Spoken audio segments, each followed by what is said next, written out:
ನಮಸ್ಕಾರ ಪ್ರಿಯ ವೀಕ್ಷಕರು, ಮೂಡಲ ಧ್ವನಿ ಹರಳ ಪಬ್ಲಿಕ್ ಪವರ್ ಕನ್ನಡ ಯೂಟ್ಯೂಬ್ ಚಾನಲ್ಗೆ ಒಮ್ಮೆ ಸಬ್ಸ್ಕ್ರೈಬ್ ಮಾಡಿ, ಬೆಲ್ ಐಕಾನ್ ಪ್ರೆಸ್ ಮಾಡಿ, ಹೊಸ ವಿಡಿಯೋಗಳನ್ನ ನೋಡ್ತಾ ಇರಿ. ಶೇರ್ ಮಾಡಿ, ಲೈಕ್ ಮಾಡಿ, ಕಮೆಂಟ್ ಬಾಕ್ಸಲ್ಲಿ ಕಮೆಂಟ್ ಹಾಕಿ.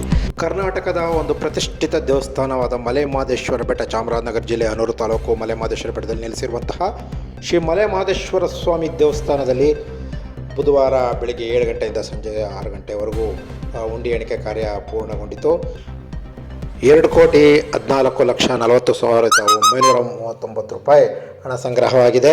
45 ಗ್ರಾಂ ಚಿನ್ನ, 2 kg 320 ಗ್ರಾಂ ಬೆಳ್ಳಿ, 9 ವಿದೇಶಿ ನೋಟುಗಳು, 3 2,000 ರೂಪಾಯಿ ಮುಖಬೆಲೆಯ ನೋಟುಗಳು ದೇವಸ್ಥಾನದ ಉಂಡಿ ಎಣಿಕೆ ಸಂದರ್ಭದಲ್ಲಿ ಸಿಕ್ಕಿದೆ. ಸಾಲೂರು ಶ್ರೀಗಳಾದಂತಹ ಶ್ರೀ ಶಾಂತಮಲ್ಲಿಕಾರ್ಜುನ ಸ್ವಾಮೀಜಿಗಳು ಮತ್ತು ಪ್ರಾಧಿಕಾರ ಕಾರ್ಯದರ್ಶಿ ರಘು, ಉಪ ಕಾರ್ಯದರ್ಶಿ ಚಂದ್ರಶೇಖರ್, ಅಕೌಂಟ್ ಆಫೀಸರ್ ಮಾದೇವಯ್ಯ ಮತ್ತು ಸೂಪರಿಂಟೆಂಡೆಂಟ್ ಗುರುಮಲೆ ಸೇರಿದಂತೆ ಬ್ಯಾಂಕ್ ಸಿಬ್ಬಂದಿಗಳು ಮತ್ತು ಪೊಲೀಸ್ ಸಿಬ್ಬಂದಿಗಳು ಸೇರಿದಂತೆ ದೇವಸ್ಥಾನ ಸಿಬ್ಬಂದಿಗಳು ಹೆಚ್ಚಿನ ಶ್ರಮವಹಿಸಿ ಈ ಉಂಡಿ ಎಣಿಕೆ ಕಾರ್ಯವನ್ನು ಯಶಸ್ವಿಯಾಗಿ ಪೂರ್ಣಗೊಳಿಸಿದರು.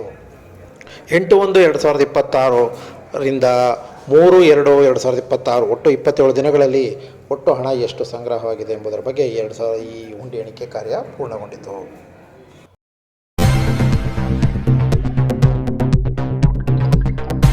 ಮೂಡಲ ಧ್ವನಿ ಹವಳ ಪಬ್ಲಿಕ್ ಪವರ್ ಕನ್ನಡ ಯೂಟ್ಯೂಬ್ ಚಾನಲ್ಗೆ ಒಮ್ಮೆ ಸಬ್ಸ್ಕ್ರೈಬ್ ಮಾಡಿ, ಬೆಲ್ ಐಕಾನ್ ಪ್ರೆಸ್ ಮಾಡಿ, ಹೊಸ ವಿಡಿಯೋಗಳನ್ನ ನೋಡ್ತಾ